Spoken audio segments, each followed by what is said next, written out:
Welcome to the Semantic Endpoint Protection 12.1 Install, Configure and Deploy course. This is the course introduction. In the Install, Configure and Deploy lessons, these are the ones we will cover. We'll look at the course introduction.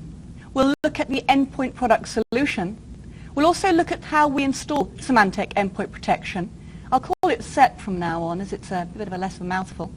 Configuring the SEP environment, deploying the clients, client and policy management, configuring content updates, and designing the endpoint environment. In the second part of the course, the Manage and Administer course, these lessons will cover there. We'll look at the antivirus, insight and sonar protection technologies. We'll manage the virus and spyware protection policies. We'll look at the exception policies.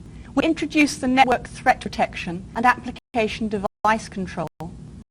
We'll also look at the firewall policies, the intrusion prevention policies, managing network threat protection and the application device control, virtualization, and also configuring replication, failover and load balancing, performing server and database management, advanced monitoring and reporting, and interfacing the SEPM with the Protection Center version 2.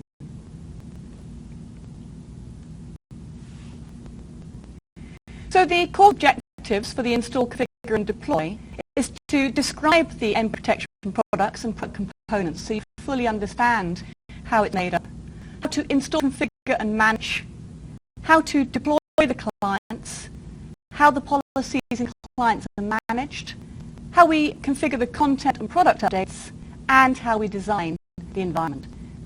The course objectives follow quite closely to the lessons.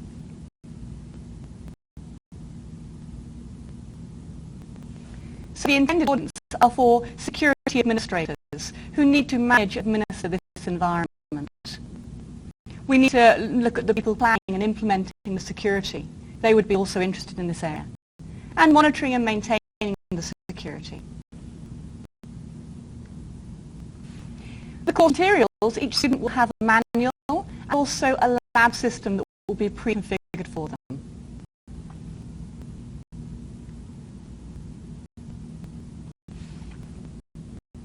This slide just gives you an idea of what the lab manual looks like.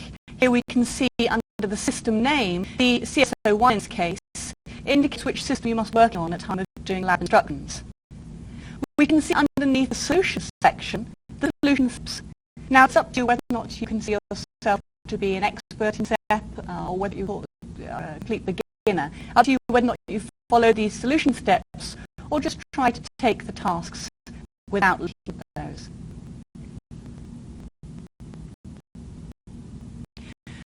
We will be using VMware Workstation for the lab environment. So we need to know how to start virtual machines, log onto them, adjust the view, and run basic commands. For those of you who aren't aware of how to work with VMware Workstation, there's an Appendix A to assist you with this.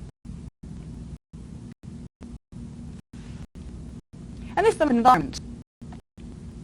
We see that we have 6 VMware systems. We have a domain controller, which must be started at all times. It must be the first system to be started. Then we have a SEPM1, and that's the key, the main system that we'll be working on for installing and configuring our environment.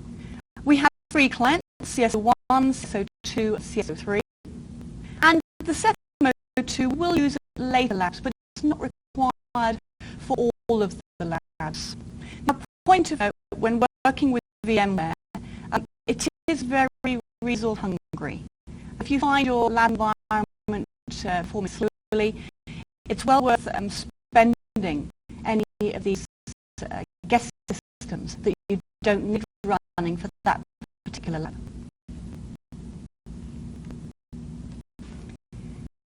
We can see what the VMware environment will look like once it's all been configured on the lab system.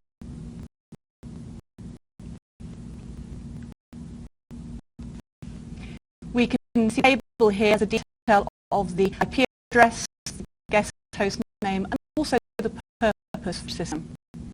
This may be useful referring back to when you're working through the labs.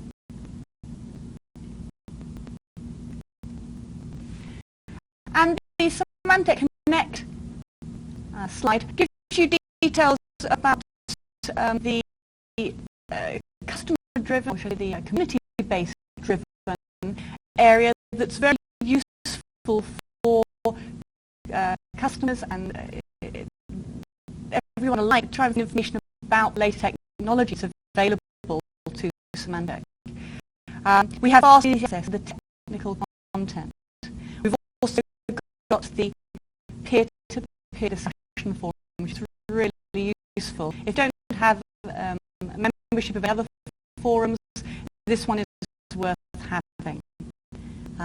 Also, all the links to the training and education resources, as well as support links. And of course, you can